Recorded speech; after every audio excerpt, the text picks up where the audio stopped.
সবাই বলুন কেমন আছেন এই শীতে? একটু চপ টপ খাওয়া টাওয়া হচ্ছে তো নাকি? সবাইকে জানাই সালাম। আর আমি আজকে সন্ধ্যায় এলাম একটা বাঁধাকপির চপ নিয়ে, যেটাকে আমরা বাঁধাকপির বড়াও বলি আমাদের দিনাজপুরি ভাষায়।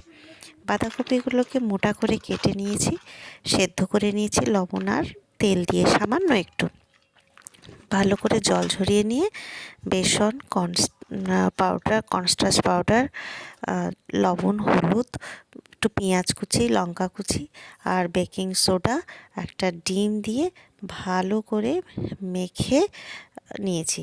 তারপর একটা ফ্রাই প্যানে তেল দিয়ে বেশ চামচ দিয়েই আমি হাত আর লাগাইনি, দিয়ে তুলে তুলে দিয়ে বেশ একটু বড়া বা চপের আকারে, চপ বলা যাবে না, বড়াই বলতে পারেন, বা পেঁয়াজির মতন একটু এলোমেলো আকারে করে ভেজে নিয়েছি।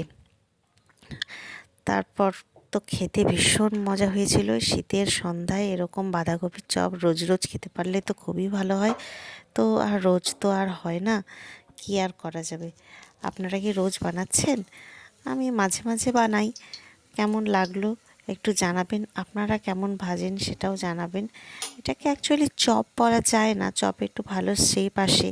এটাকে পেঁয়াজির মতোই কিছু একটা বড়া টড়া বা যাই হোক কিছু এরকমই বলা যায়।